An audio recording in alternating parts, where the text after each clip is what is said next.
et je suis consultante en transformation digitale dans l'informatique du coup. Et j'aime à penser que les gens ordinaires sont appelés à de grandes choses. Je vous raconte un peu mon histoire. J'ai commencé à servir dans mon assemblée assez tôt, autour de 15 ans.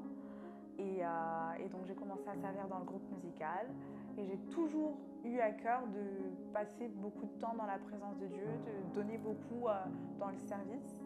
Et ce, même quand j'ai commencé à avoir des études assez contraignantes. Donc j'ai fait des classes préparatoires aux grandes écoles. Donc, vous qui connaissez, vous savez la charge de travail que ça vous demande. Mais malgré tout, j'ai quand même j'ai quand même gardé à cœur en fait de donner mon temps à Dieu. J'étais du style à faire des veillées de prière le vendredi nuit et continuer le samedi matin directement pour un DST de maths. Donc voilà, j'étais très déterminée et je pense que Dieu l'a vu et je crois que Dieu me préparait aussi à ce moment-là à une responsabilité autre pour la suite. Mais dans cette manière de servir Dieu, j'étais aussi un peu timide. J'aimais beaucoup me cacher derrière les autres, laisser aux autres la première place. Et voilà, j'aimais vraiment me mettre en second plan. C'était mon habitude.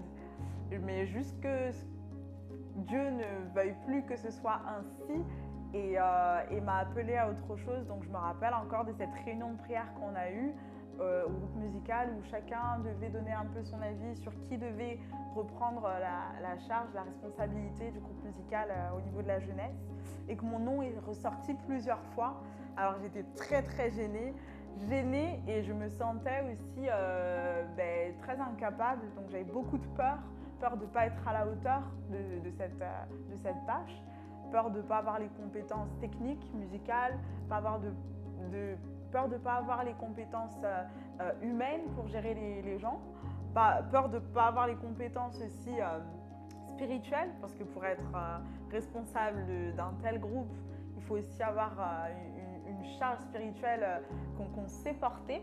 Donc j'avais toutes ces peurs devant moi et j'avais aussi à côté la voix de Dieu qui me disait « Ok, vas-y, allons-y avec ce que tu as, allons-y tout simplement ». Et j'ai décidé d'écouter cette voix. Voilà, j'ai essayé de créer une dynamique dans le groupe musical de la jeunesse, une dynamique autre qui a commencé à prendre et au départ, voilà, les gens n'étaient pas trop convaincus, satisfaits. Ils nous convoquaient pour nous dire voilà, ça va pas le groupe musical, il faut que vous vous amélioriez, etc. Et au fur et à mesure, finalement, on a vu que nos efforts ont commencé à porter du fruit parce que ces mêmes gens-là qui nous disaient ça, ils sont revenus vers nous pour nous encourager, pour nous dire « Waouh, c'est vraiment mieux, on entre facilement dans la présence de Dieu, etc. » Et en fait, ça nous a même encouragés parce qu'on voyait que ce qu'on faisait produisait du fruit qui demeure. Et ça nous a beaucoup encouragés. Donc par cette histoire-là, j'aimerais encourager chacun d'entre vous, même si vous avez des peurs à vous lancer dans une certaine responsabilité, dans un certain appel, je tiens à vous dire que jeunes gens, vous êtes forts.